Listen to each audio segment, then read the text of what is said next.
When is it the right time to throw out a child from school? Right. I used to have a program to catch children being good. Build self-confidence. Build self-confidence. Some parents are living for an image. They're living for the neighbors. You need a good psychologist. Give him a couple of pets. And let him know, who's the boss over here. You see children walking in the street with their parents. How often is there a conversation going on about what the child wants to talk about? Self-improvement doesn't stop until it's over. Parents don't know how to deal with this. You see little kids in carriages today with iPads. Where's this going, and how should a parent deal with this?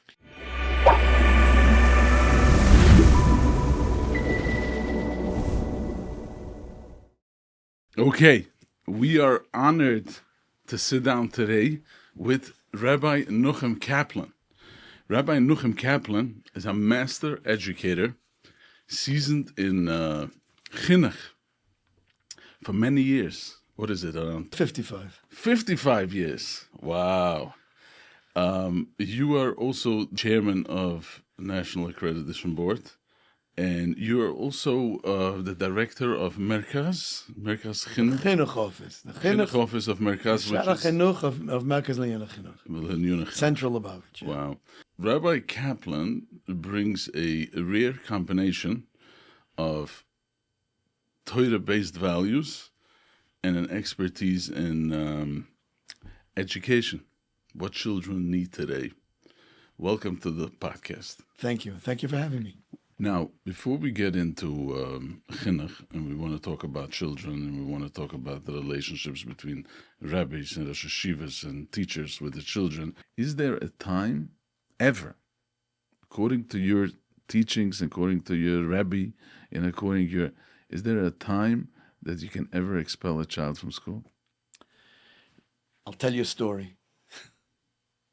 First story. I had a bungalow many, many moons ago in the country, and Moshe Feinstein was in a hotel, Zucker's Hotel. Catskills. Yeah, in the Catskills, not very far from me. Mm. For whatever reason, so I would go see him. And I went to see him, and most of the time he was my chutzpah. Okay, he was learning, and I would kind of hang around to see if he would pick up. I went over and asked him questions. One of the things I asked him was, when is it the right time to throw out a child from school? Right. Every menahel has the problem. So he asks me, this is, I'm quoting, "Was is, ihr mutschetzach?" I said, yeah. Sagt no, mutschet man sich noch ein bisschen. So I said, macht doch keine andere Kinder. Yeah. Oh, is a roidef? A rois. That's one story. Second story. I was the principal of a high school in Philadelphia. And it was the only girls' high school in Philadelphia. And one of the girls, a 10th grader, had sich verzindigt gesagt, but in a way that I couldn't compromise already. So I threw her out, called in the parents, together with her. I can't have you here. Sure. The next day, the Rosh Yeshivas called me up. What's going to be with the child? I said, I can't. Here's what happened. Where's Neflim Mishur Asadin? I said, but everybody's watching. How can I go Neflim Mishur Asadin over here? Sure. And I didn't take the child back. A few hours later, I get a call, Isaac Mot Chadikov, the Rebbe's secretary. And he says to me, "Is you off that kind?" I said, yeah. I told her what happened. She said to me, "Wem is kind das? Whose is it?" I said, it's a parent. Says, nein. It's dein Kind. But this is what happened. I mean, he says, I understand you can't have her in your meisid because others are going to learn from it. But it's your responsibility to find her another place. Place or someplace. My responsibility? Never thought about it. Your responsibility? So let me know when you find a place for her. Kitza, I sent her to Lakewood. Menahal there, Sholem Shekalevsky was a good friend of mine. I told him she's a good girl. She'll learn from this. Okay. He took the girl. A year later, kids get ready to go to seminary. She comes, shows up. Why are you coming to me? Because you care. I say. So we talked a little bit. I guided her a little bit. Came to Shidduchim. I was no longer in Philadelphia. She looked me up. I was in New York and Queens. Wow. She came to me. I said, you had nobody to talk to? You went to I said, oh, Rabbi Kaplan, you already asked me the question. I trust you. You care about me. And Shloim Bayis problems and Chinuch problems, b'meshech years, she came to me. That's the answer. Because it's my kid. It can't be in my moises, but it's my kid. That's what I was taught then. That's powerful stuff. There was a friend of mine who had an older brother he was from Canada, and he was in the dormitory, and that's stark verzindigt. And they had to throw him out. They told him, Paxel, the Peklach, you're out. And he threw away the whole Ola mitzvahs, everything, even when he was in Yeshiva already. And he went, and he was matzliach, whatever he was doing, not important.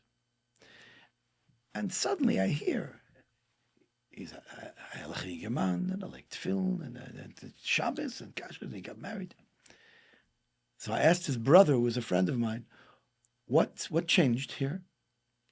So he says, when he's walking out of yeshiva, Rabbi Moshe Lis, Olav Sholem, who was the mashgiach, walked over to him and hugged him and started to cry and said, listen, we have to throw you out. You understand it. But we love you so much. So we wish you the greatest measure of success. Zay matzliach. And he was crying like a baby. He says, those tears I never forgot. And that hug I never forgot. Mit dem Arois geworfen. Yeah. But I never forgot those tears. It's a tremendous message. We want to get to the core of the problem is as far as the parents to be on the same page.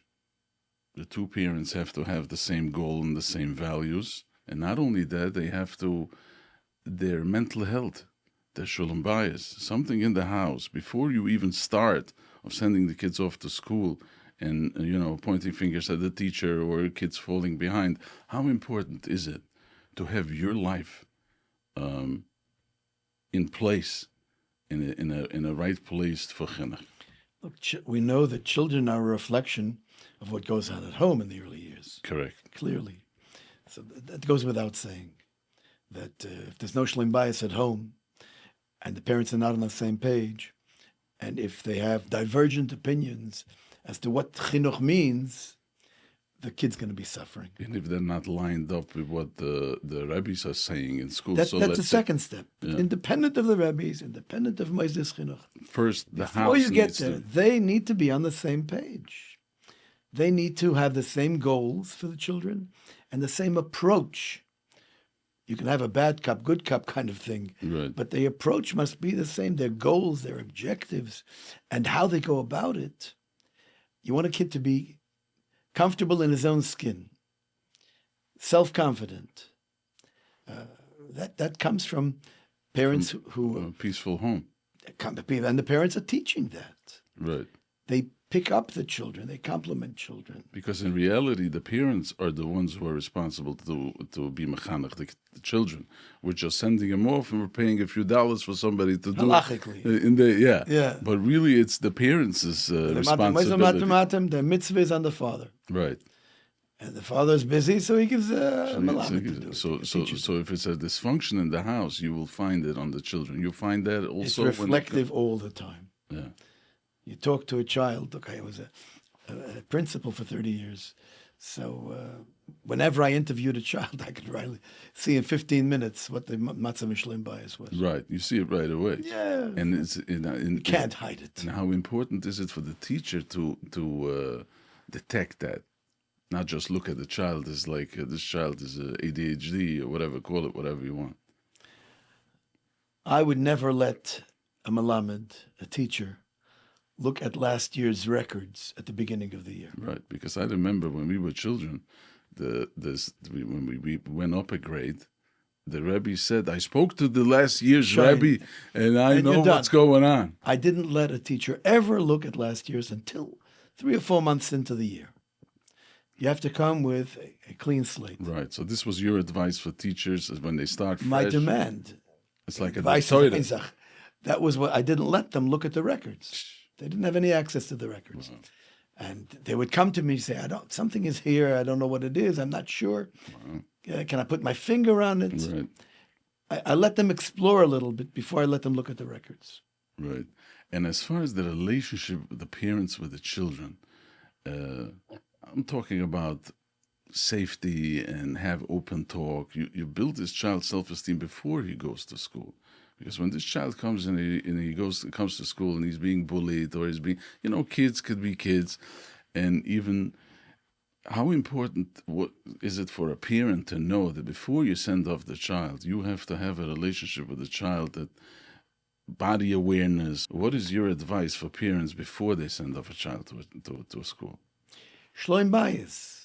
That's the issue. The most important thing is for a child to be self-confident. I'll tell you a story. A yedid of mine, his name is Dr. Alta Metzger, so I'm not a fish lamer.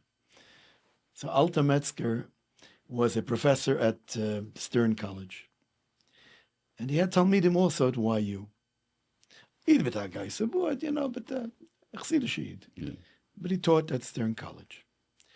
And he once brought by a Talmud of his, who was just going into the field of chinuch. He brought him by to get Kosh Shel Brocha from the Lubavitcher Rebbe.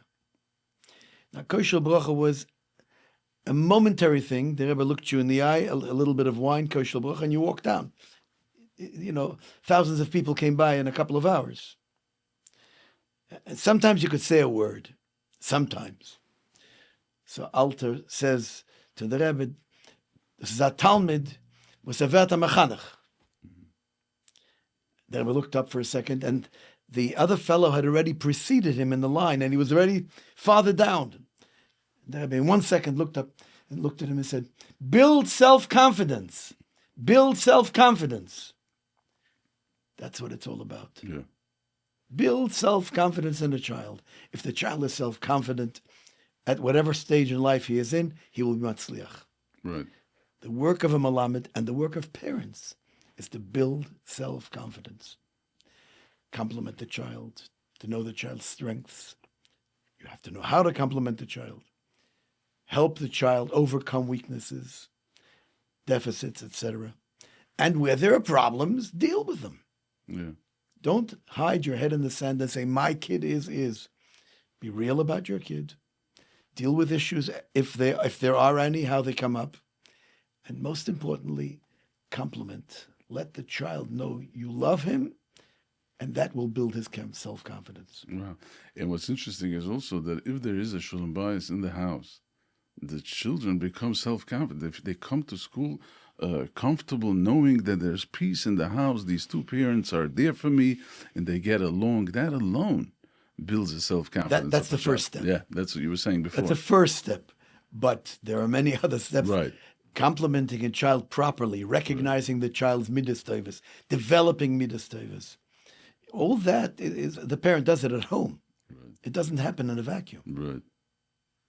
Now, your chinuch style, the way you're going, you were like very much involved with the Rebbe. You were always asking, and it's running on the Rebbe's style of teaching. Yes, that's what this book is about. Yeah. What's the name of that book? The Education Imperative. Imperative. And what is that book all about? It's just, in a nutshell, in very small snippets, what the Rebbe's shittis and chinuch were. Mm-hmm. For all stages, for parents, for meisters. So what was his message to parents? In a nutshell? In a nutshell. Difficult, but, there is nothing that parents get involved with for which they have so little experience, and it is so absolutely essential, imperative, Right. as the chinuch, training their children. Right. No experience, and suddenly you have the greatest responsibility to be able to do it properly. A life. Never then, siyata d'shmaya. Yeah. Without siyata d'shmaya, you have nothing. Mispal zan, it doesn't happen by itself. You have to focus on it. It doesn't happen by itself. Spend time thinking about it. Yeah. The Rebbe wanted parents to focus on chinuch exclusively, on a regular basis, daily. What do my children need? Yeah. Think carefully what's happening, how the child's developing, what can I do to further the chinuch? Right. And what was his message to the teachers, to Mechanchem? Build self-confidence. Yeah. Self-confidence is the most important. Bottom line. Yeah. Whichever way you do it, but build self-esteem. Self-esteem, self-confidence, even more than self-esteem. Self-esteem. You need to be confident that I can. Right. I used to say to teachers, your job is to see that every child experiences success every day. Right. The child needs to feel successful. Throw him a low ball. Ask him a very simple question. Compliment him on the answer. Regardless of what it is, the child will say, I was good, I was successful. Right. And you have to do that on a daily basis. Every day, every melamed, to every child. Show him that he can be successful. Now, what's interesting is that I used to hear this, that they were malamdim and they were mechanchem and teachers who used to know the names of the children and the mother's names, to say Tillim for them.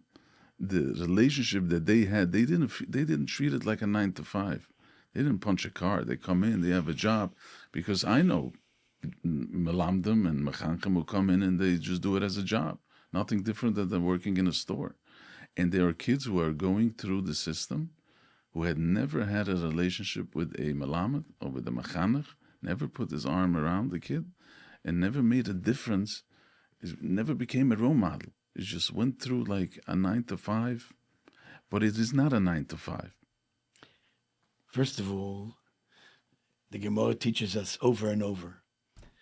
I'll throw in a Gemara quickly. Rabbi Shmuel Bashilas went once in 13 years to check out a little field that he had b'Yerusha.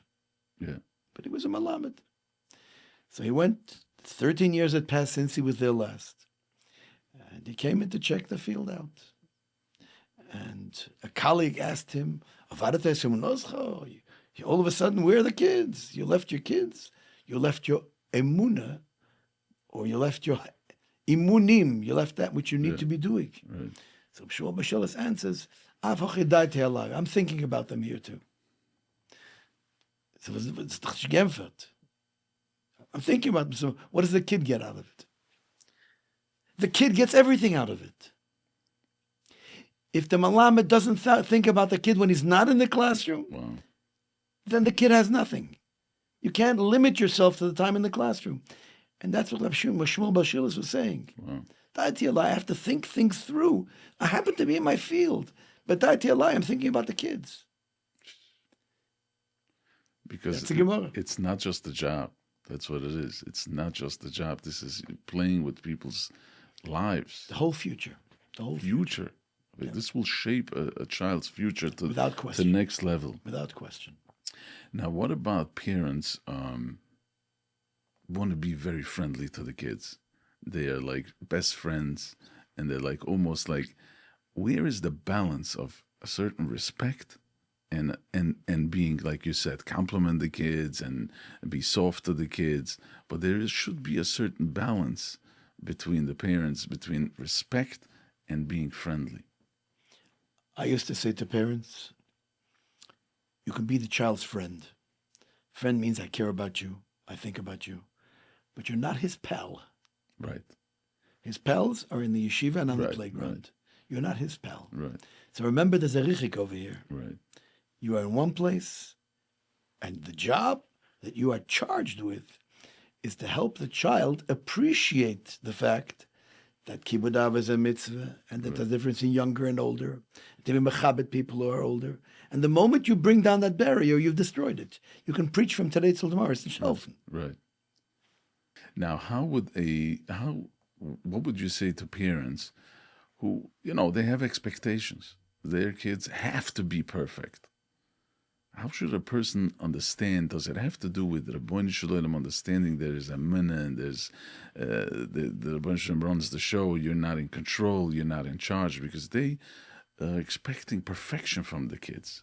So for a person to really parent well, has to accept the imperfections. And the parents are perfect?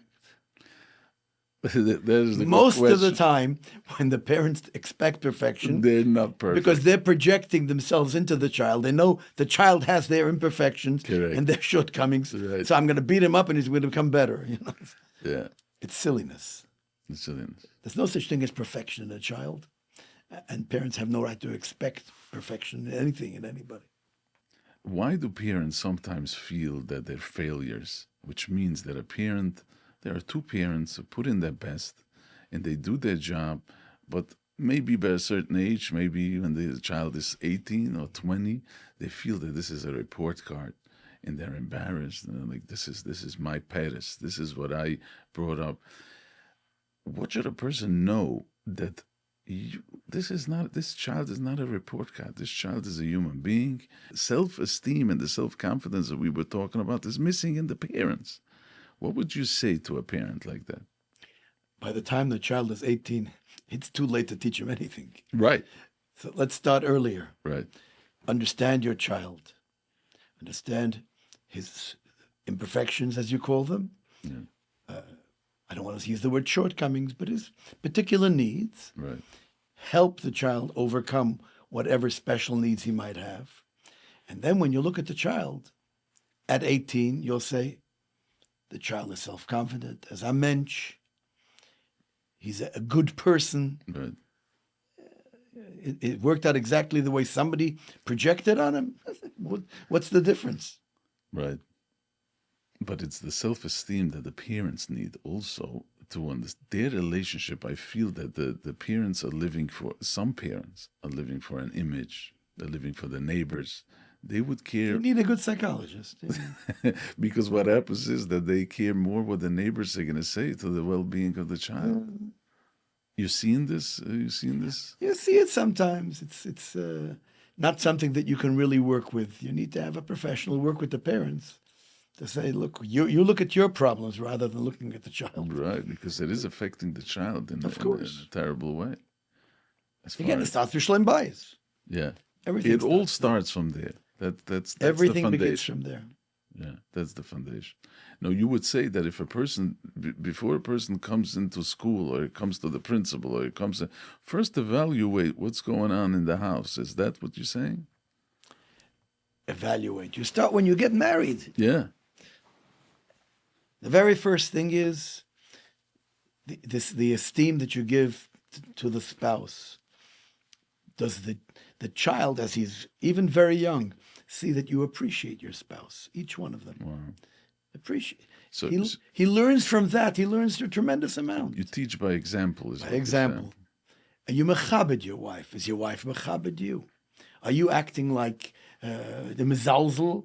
Are you denigrating your spouse? Are you looking for imperfections? Or you're trying to build your spouse? And the child sees these things. And the child sees you try to build each other up and him up. So he feels better. He feels a sense that I am a person, regardless of what it is, and I can be successful. Yeah. That's the key. That you have to make the child a success. If the self-esteem, the self-confidence, he'll be successful in whatever he does. Now, parents, a lot of times, are taking very serious their values, their Yiddishkeit, and we're talking about children who they're rebellious a little bit. And how important is it, the minhugim, the levish, the mesoira, because sometimes people will mix Yiddishkeit is Yiddishkeit, and everybody has their way, their mahalach, But then there are things that the children at this point in time, you became rebellious, not sure why, but whatever the case is, and they take it to the next level to the point that they will throw them out of the house. Or you can't do this not in my house. This is not happening at my table. Is levish and menhugim, which is very important. I mean, we're all Yidden and we're all, this menhugim is a tremendous thing. What's your advice for parents when they find themselves, when they see a rebellious teenager? The first thing is, give him a couple of pets. Let him know, who's the boss over here. Unfortunately, pets doesn't have to come with the hand or with the fist. Right. A very derogatory word to a child is just as, they say in Yiddish, a patch vergeht, and a Wort besteht. You say, very true. You say something to a child and they will really never hurt forget it. They'll never forget it. For all their lives.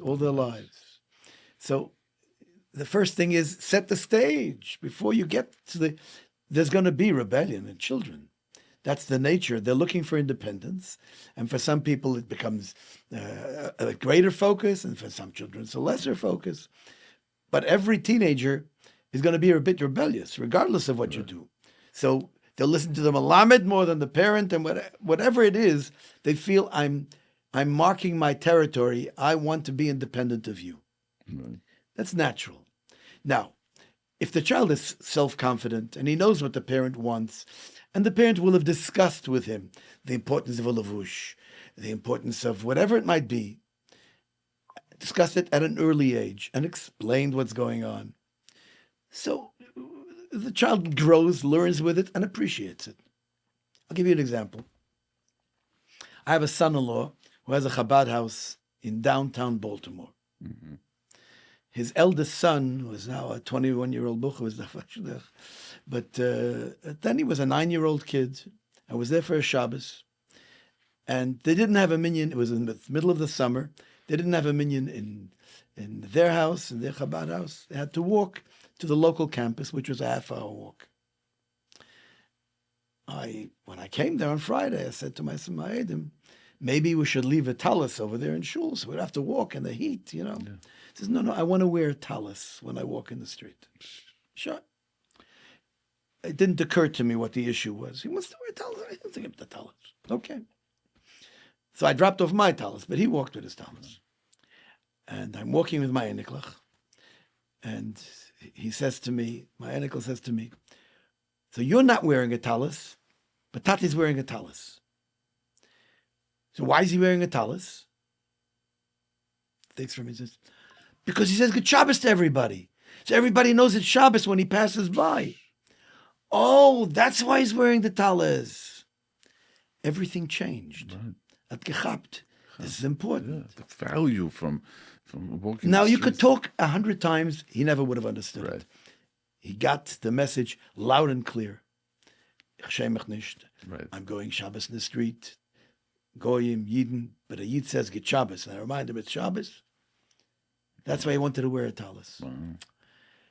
The child learns vicariously by how the parent behaves. By the time he's 16 and 17, he's rebelling. He has reason. He understands why and what.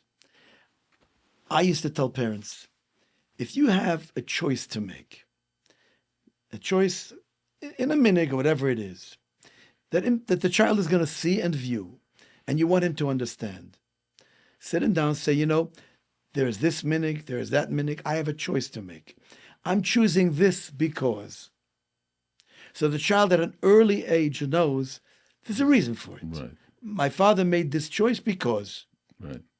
He may have made a choice for me, but there's a because. It was a choice. So the child has learned something. He learned that there is reason behind it. He's learned that my father had 2 drochim in front of him and he made the choice.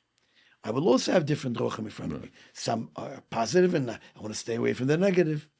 It impacts the child when he knows what the choice was and why I made a choice. Right. It's not like he just did it because it's supposed to be this way. I made a choice. Way. Yeah. You explain it to him. That's a huge point. From an early age. Right. And then there are children who are rebellious regardless. Yeah. A rebellious child, as I said, the patch is not going to help. No. The kir of adas is going to help. Let him understand. Talk to him. Talk to him. Even talk to him about his things that interest him. Yeah. The subject's not that you're interested in, but listen to him. Yeah. You know, you see children walking in the street with their parents. How often is there a conversation going on about what the child wants to talk about? Now, in your 55 years of chinuch, do you see a major shift that they used to, a child used to listen different and they used to accept things differently? 2025, what do you see? Listen, we all know that the world has changed. Right. It's changing every day. This is, even Yiddish and Chassidish culture evolves. Yeah. Of course it's evolved. It's not the same world that I grew up in. No. We had different parents, survivors, there's no comparison as to what we experience as children as to what the children are experiencing. Although there's tremendous Torah and tremendous chesed going on. Wonderful, wonderful, but it's of a different ilk. Right. And you need to talk to your child, not on what you remember your father talked to you about. Right. What does the child need? What do I want my child to hear? No. It's an underville today. Yeah. Now, as far as your advice and the chinuch that you're involved with, where did you change your way? Where did you see that you changed your way, that we can't do what we did before? We have to pivot. My whole life is based on that. Mm. Every year, you have to rethink, is this going to work? In every class, is this going to work? And with every child, is this going to work? There's no such thing as repeating what I did last year and expecting it to work next year. Wow. It's a different class, it's different children, it's a different time. Expectations change. You have to relate not to what you want to teach, but what the child is capable of learning, what the class is capable of learning. Right. What do you think about, because there's a lot of talk about it, toxic parents, and parents make more damage than good. And I'm sure you've seen everything. You've been around the corner. Now, there's an issue of there are easier children, there are tougher children, and sometimes parents will choose children, like bad vegetables. The kids who give them a hard time, they wouldn't care. They don't care if they have a learning disability. The PTA is going to give me a hard time. They don't even show up. How does that affect a child? And what kind of a wake up to these parents? What can we say to these parents? They used to say that your first battle is going to be with the teacher in the kindergarten, because you want your child to be a little bit forward and the child is not getting and then it's going to be in the first grade, because in the first grade he wants to be in the top group and this is the second group. And then it's going to be in the third grade, and then you're going to fight with the principal and you fight with the PTA also, and then get ready for a whole life of misery. Right. The child needs to know that expectations of me are real, but they're expectations. Every child will rise to meet expectations if he's encouraged. Right. If he sees success, you can expect, I can push a little bit, given the child's talents and abilities. I can higher expectations in an area and you explain to a child, last year you were not capable, this year you are capable. A story. I was a principal in Philadelphia, and I once went to the Philadelphia Yeshiva, and I met with the Rosh Yeshiva, Shmuel Kamenetsky. Yeah. So he has an office which is above the Beis Medrash. Beis Medrash is downstairs, and his office abuts the Beis Medrash from above. And he opens a little window, and you can see the entire Beis Medrash in front of him, and he sees how the Magid Yeshia are relating to the Talmidim, how the Talmidim relate to one another, and he makes notes for himself. I need to talk to this one, I need to talk to that one, and so forth. All from up there. All from up there. No, Aleph. Then he says to me, open up the door, the file drawer. Take out any file you want from here. Look at the file folder. Take a look at it. Tell me what you see. I looked through the folder. I said, well, there are some things that seem to have been written at a much less mature age. And then there are writings that seem much more mature. He says, I tell every child, every Talmud, when he comes in, I want you to write down avot, a shtickl Torah. This is 14-year-old kids. Twice, sometimes 3 times a year. Write something down, and he puts it in a file. Mm-hmm. And next year, do the same thing again. In the 10th or 11th grade, if a child's getting a Talmud's getting a little bit schwach, a little bit, he calls him upstairs, take out your folder. This is what you did last year. This is what you're capable of doing now. Look at this. What you wrote this last month. You see how much you grew. A Talmud is there 6 years, a regular basis. He will check and let the Talmud check how I have grown. Right.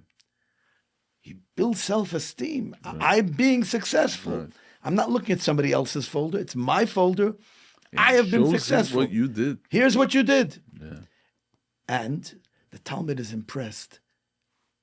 The Rosh Yeshiva kept my Narishkeit that I wrote when I was 14 years old. That's called a mechanech. That's called a mechanech. Unbelievable stuff. Now, you've seen parents who are saying they love their children, and they do love their children, destroy their children. Why they love them? A mama bear hugs the child and, versteht sich das. Where did you see that? Give me an example where you saw that a parent thinks that he's doing a tova for the child, but he's not. Example. I mean, over the course of the years, hundreds of examples. Yeah. One of the things I published many, many years ago, Torah Mesorah published a directory for new principles. It's a 500-page book, which I wrote then, and a collection of the things that I had done. So it was a particular letter. I had a collection of letters that I sent to parents. So there's one particular letter that I got a lot of questions about. The letter was to a parent. And it's a form letter, which I sent many times. It says to the parent, we expect X, Y, and Z from you. Your child needs therapy, your child needs whatever it might be. And we want to see the results of it because we love your child. We understand that it's difficult for you sometimes to accept that your child may need some help. But we are the ones who are dealing with the child on a daily basis, so he needs this kind of help, that kind of help, whatever it is. Even in the yeshiva, we can't give help. We can't have a psychologist come in and talk to a child without the consent of the parents. I would say to them, I need you to sign this form, or to take your child to see to get tested, see a therapist, whatever the case might be. And if in the next month we don't see, like 3 weeks, whatever it was, we don't see that you've taken the steps that you need to take, then you'll have to keep your child home until you do. And parents came to me, and principals came. You're going to send a child out because no, I'm not sending a child out.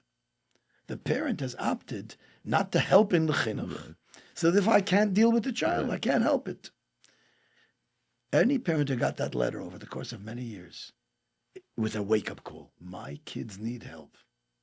Right. I may not recognize it. My kid needs help. I've got to give him the help. Right.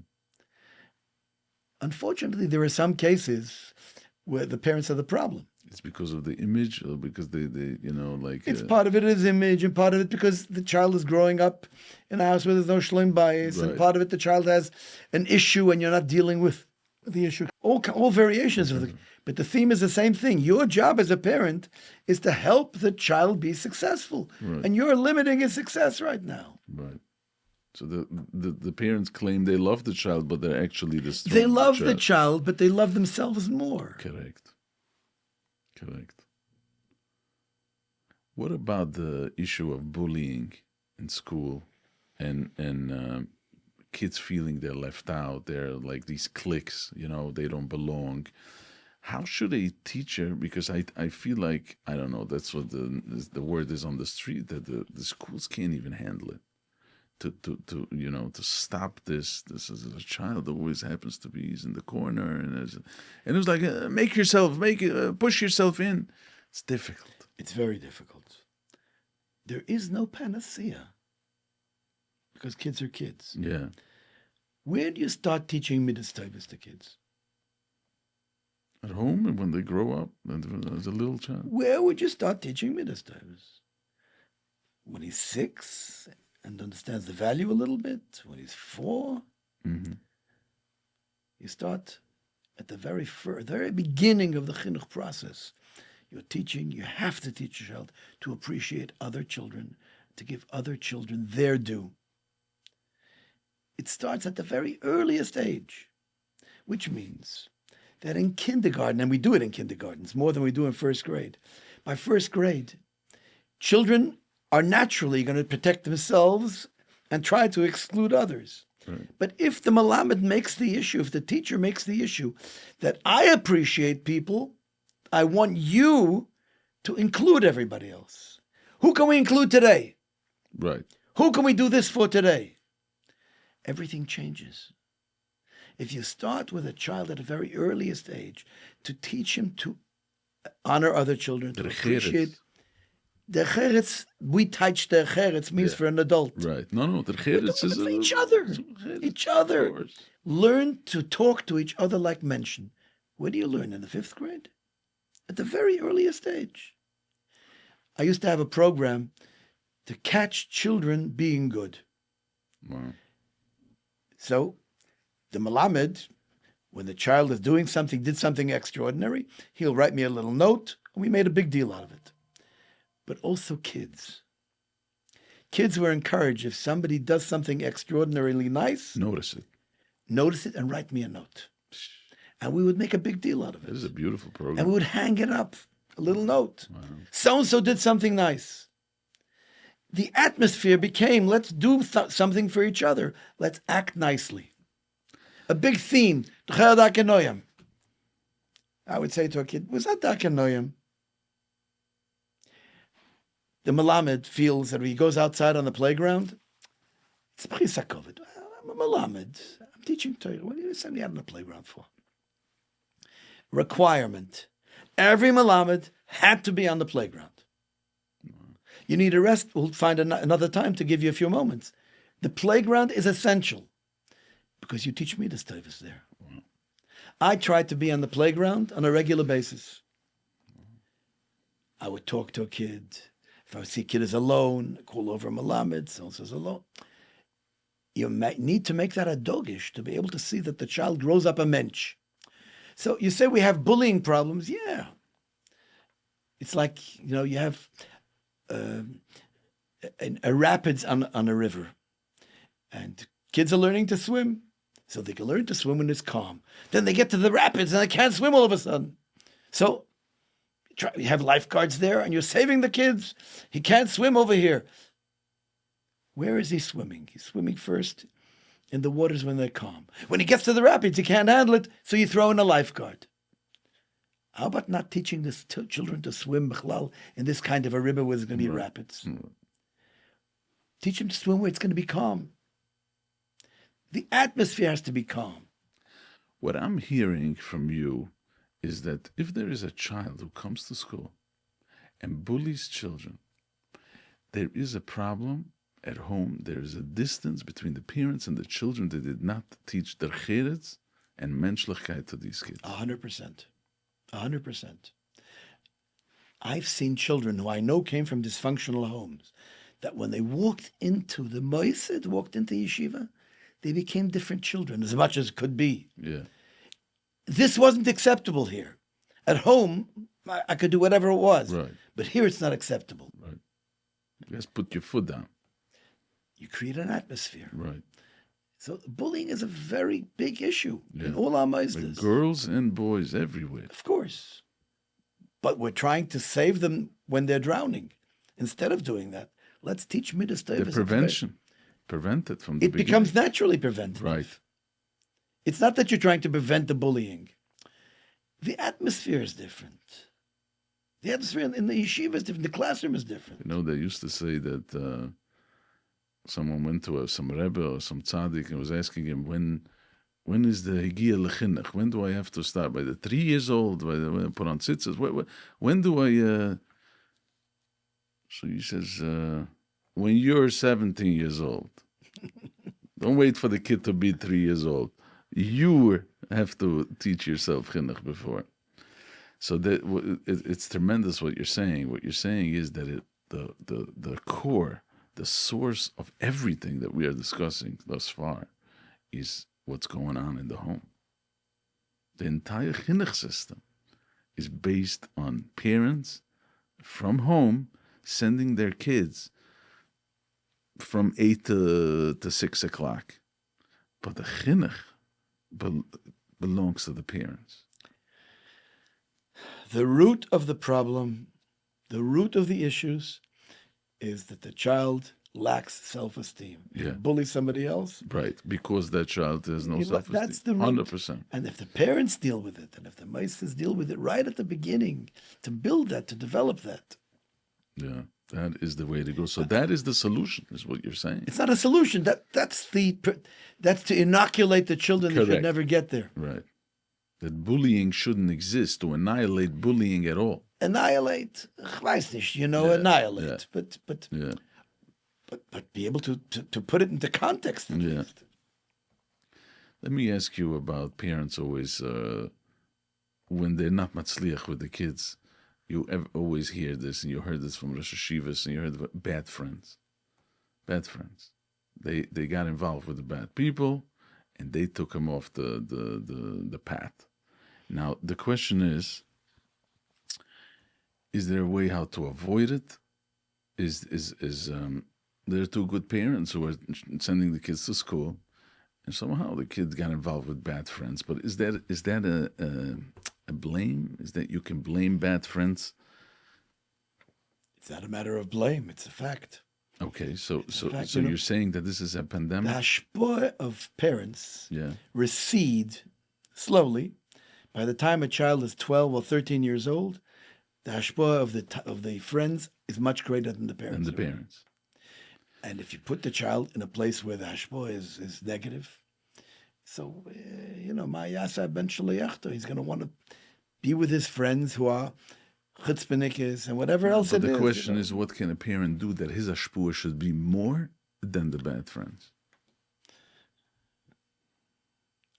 Unfortunately, there's not a great deal. If the child is in a place where there are bad friends, and you got to take the child out of that environment. That tzviva is not good for him. Wow. There's nothing you can do when you're the child at 12 and 13-year-old, and he has bad friends. He's getting smart and starts to see things. So he'll lie to you. What his friends think of him is more important already. So he'll lie. So bad Didn't friends get is it. real. It's something It's real, that could happen and to if- any innocent child. Yes. And if you have a bad hashpah, get the kid out of there. Now, would you find kids who are rebellious? And there you go. Do you find that kids are just disgusted from Yiddishkeit? They don't like Yiddishkeit, or it wasn't represented to them right? Or is it heartbreak? Or there's always an underlying, the chaylik elakayim amal, mamash, that the child has. Is you can say that a child is like, he wants to be frei, he wants to have a good time. Or is it It's heartbreak? much, much more complicated than that. It's true that there's a rebelliousness, and for some people, the demands and restrictions that we place on them has a negative effect. And sometimes we see young people who grow up in an environment, it seems that everything is wonderful, and they get to be a teenager, and Right. Okay, it's real. That's very, very real. And there's not a lot parents can do about that in those particular cases. But in most cases, in the vast majority, it's the parents who can impact the child by making Yiddishkeit beautiful. Right. A Shabbos Tish is a Shabbos Tish. There can't be fighting at the Tish. the environment has to be something that elevates the child. Avot. Every child gets a chance to say Avot on Tish. And the same thing is true on Sunday, Monday, and Tuesday. Right. The child has to see the things that Yiddishkeit demands are beautiful. Right. Bring a positive vibe into the house. And all these things, if the child experiences Yiddishkeit as something which is beautiful, so many children who are disgusted of their environment of Yiddishkeit would not be where they are. There are Oisnamen, no question about that. Right. But the child has to experience Yiddishkeit as something beautiful. You know what they say? That they said it in the last century. What destroyed American Yiddishkeit? Mm-hmm. Many Yidden came with good intentions. Right. Oh, es ist schwer zu sein, ein Yid. Der euch ist schwer zu sein, ein Yid hat gehaget Yiddishkeit. Yeah, because the children were listening. Was ist einfach schwer? Right. It's beautiful to be a Yid. Look how beautiful our Shabbos is. Look how beautiful this is. Look how beautiful that is. And the child experiences as the Yiddishkeit as something beautiful. Sees the joy of the parents in performing a mitzvah. So the child experiences Yiddishkeit as something I want to be a part of. And how if a parent listens to this and they feel that I don't feel it. I don't feel this mitzvah the way you described it. I love Shabbos, and I don't feel Tefillin is not by him. Doesn't feel it. He does it, but he doesn't feel it. What would you say? Parent also has to go learn. Yeah. A parent has to go learn. One of the things the Lubavitcher Rebbe said constantly is, "A Yid darf kseder lernen." You never finish your own chinuch. Right. Your own, you see your own shortcomings, and you can be mechanech yourself through learning, through behaving, through chaverim that I have, whatever it is. You have to be mechanech yourself as well. While you're mechanech the kid, as you're being mechanech, because you're helping yourself in the process. Right. An example.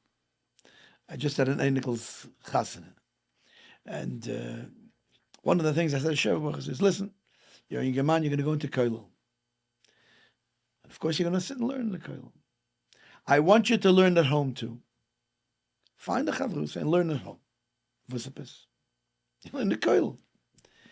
So number one, because the home has to be a place where you're comfortable to learn. Your wife has to see you learning.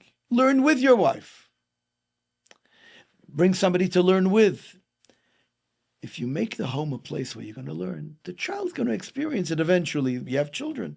The child will experience. He'll see learning as normal. Yeah. It's a geschmack. Right. So what you're saying is that this is a self-improvement project. Self-improvement doesn't stop until it's over. Yeah.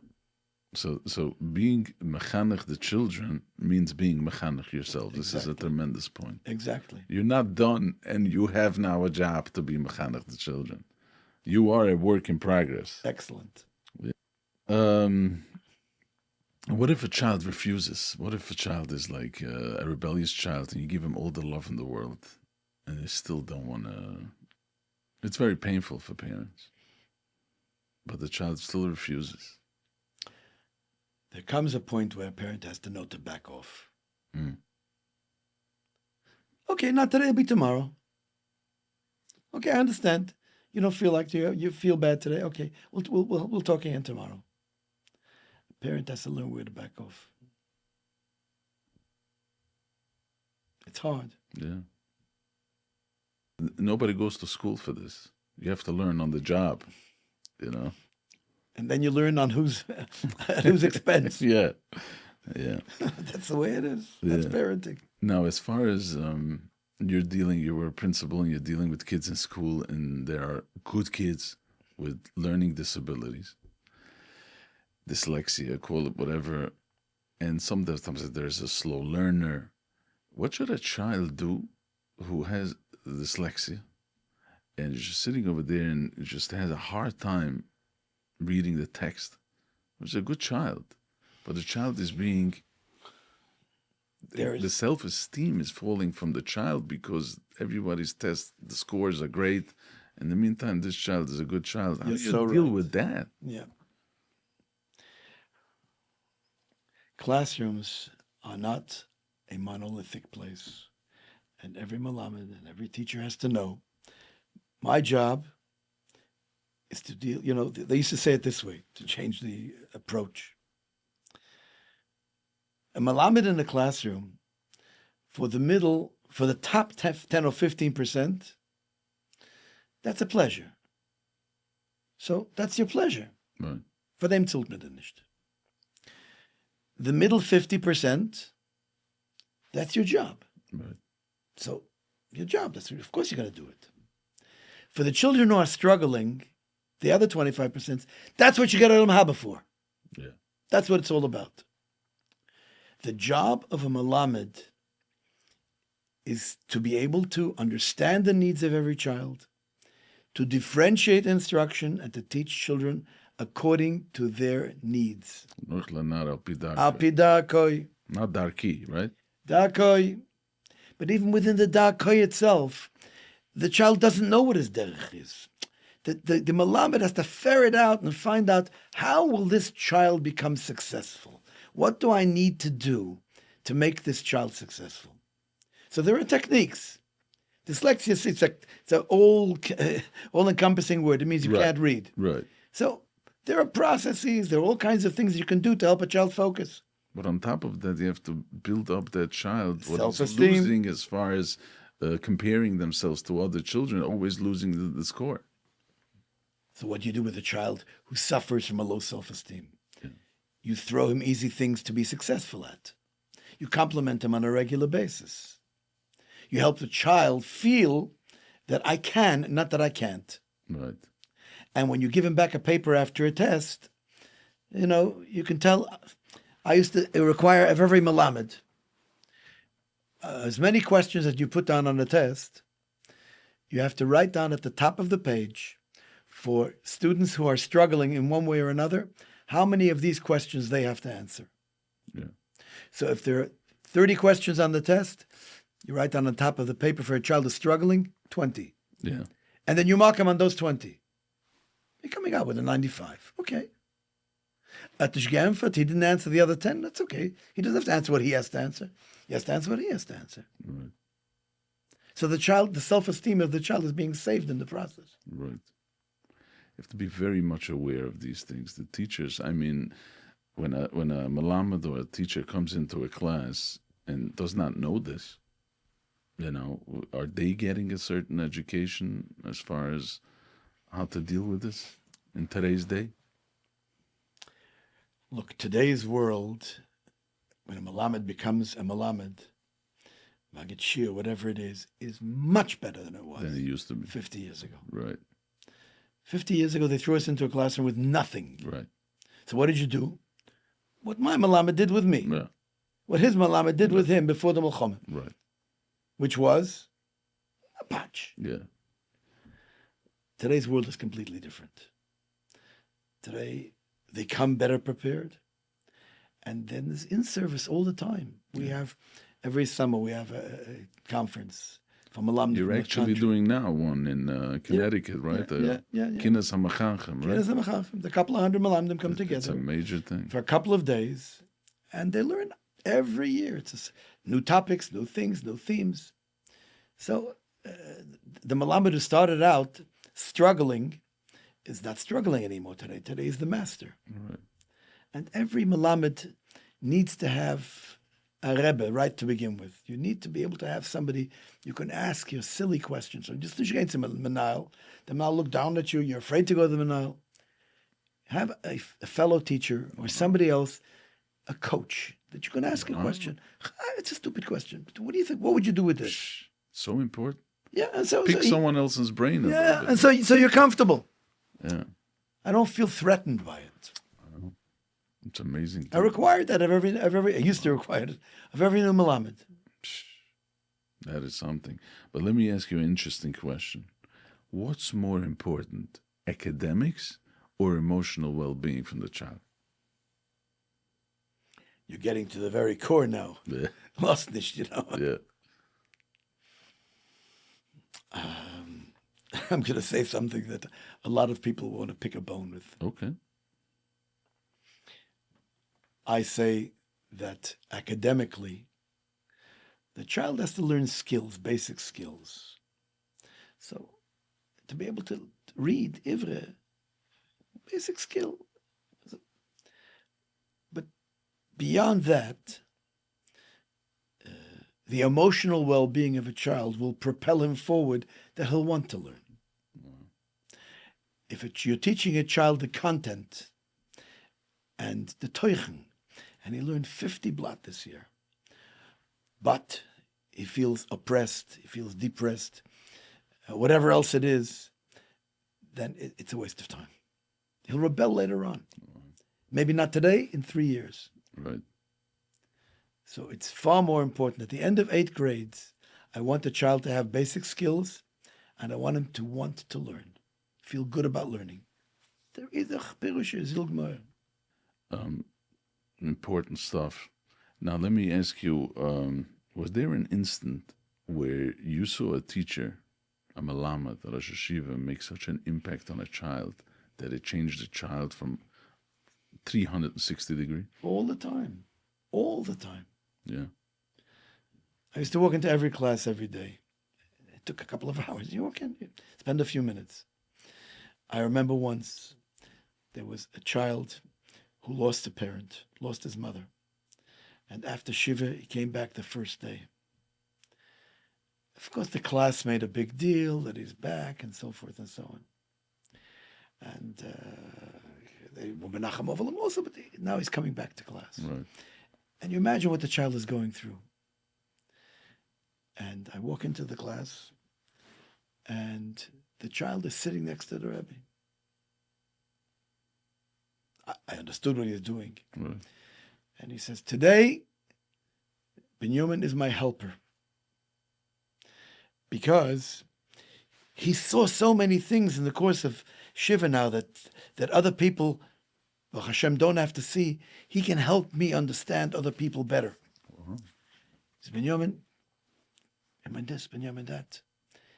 He asked him easy questions. The kid felt like $1 million. He didn't make him feel like a Rachmanis. $1 million. Wow. And he did it over the course of the next couple of days and even the weeks. He just picked up the child. Wow. Picked him up and picked him up. Now, this was a child who was very quiet and withdrawn all the time. And he brought him out. He brought him out to the point where he was a different kind of kid. And the class participated. Everybody included him in everything. They asked for his opinion. That's been a diavovda. I mean, I saw this living in living color in front of my eyes. Yeah. But what's interesting with this story is that this should have been done with children without, crazy stories. Right. That this to happen, that a Rebbe should do this. This is a lesson. This is a good story because it's a lesson that sometimes you see this withdrawn child who still has the parents. You can still do the same That's thing. right. That's unbelievable. Right. But if I ever experienced it, yeah. in living color. Right. Now, how would you say a parent or a teacher can build trust? How do you build a relationship with a child? You're asking tough questions now. You know that. How do you build trust? How do spouses build trust? How does anybody build trust? Yeah. Because sometimes there are children who are broken. They are closed off. Yeah.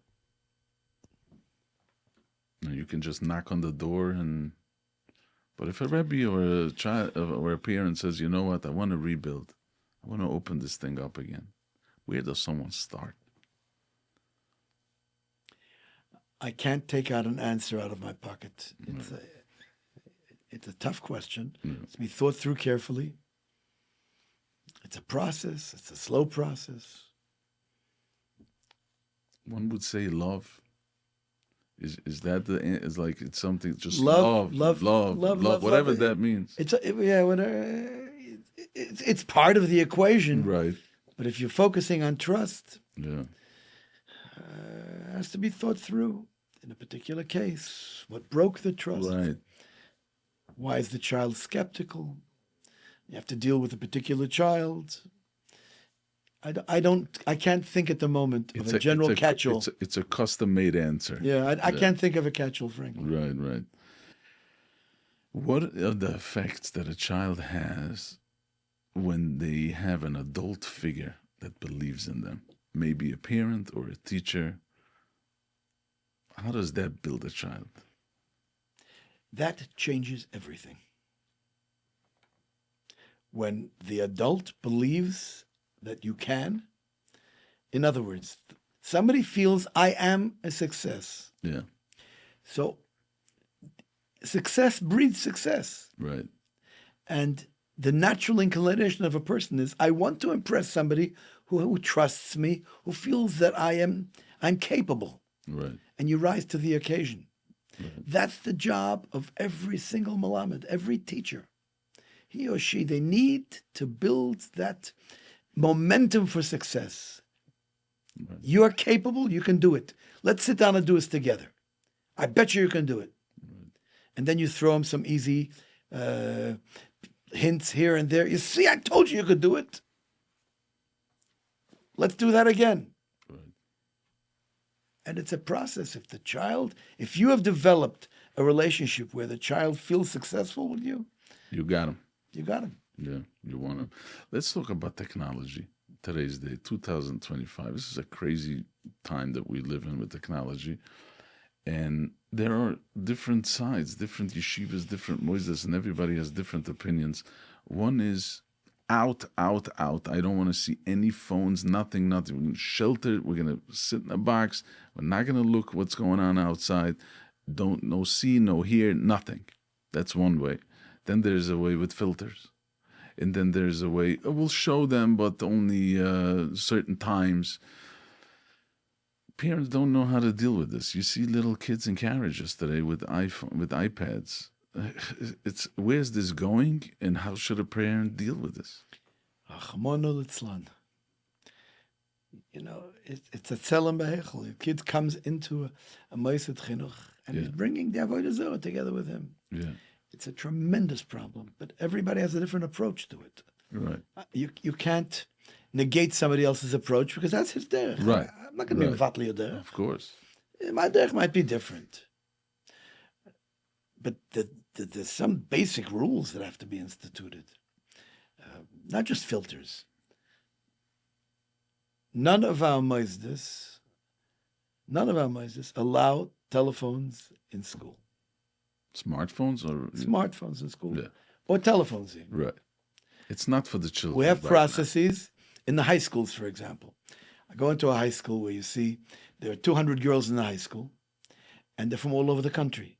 It's a dormitory place. Right. So interestingly, in one particular moised, every girl she had a cubby in the office where she had to put her phone in. Deposit the beginning of the day, and pick it up at the end. This happens in schools, yeah. Now, what if the child doesn't put it in? So there was a monitor, an electronic monitor, that if one phone was missing at 10 after 9, an alarm goes off, a flash goes off, the secretary, this kid is absent. Kid is marked absent. Right. Somebody will go look for the child. So in the Moisids, there's no such thing as a telephone. Right. What the children do at home, what parents allow them to do at home, it's a Rahman al-Islan. You know, there are parents who are very comfortable with the kid locking themselves in their room and doing whatever they want. Right.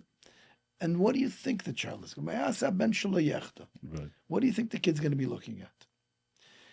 So parents have to be very, very vigilant. It's a struggle for everybody. And even those who say that you won't have anything to do in the house. In the house, what do you do? And the father's phone, what do you do? Because he needs it for his business.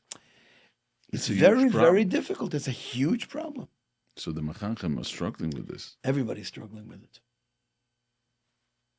It's a very big struggle. You have to make a decision, and then you have to stick with whatever you decided to do. Stick with it, business off. But let me ask you something. This is I think I heard this a little bit, and this is a little bit close to the Rebbe style, and I heard it from a few Chabad guys also. This is something. This is a challenge. This is an assoying, the technology that we're living in today. But we can't be afraid. We can't be afraid. There has to be a way of fighting this, just like it was fought 55 years ago on a different angle. The idea is that, and this is where we come back to what we started. We started with parenting, with Shalom Bayis, we started with Chinuch.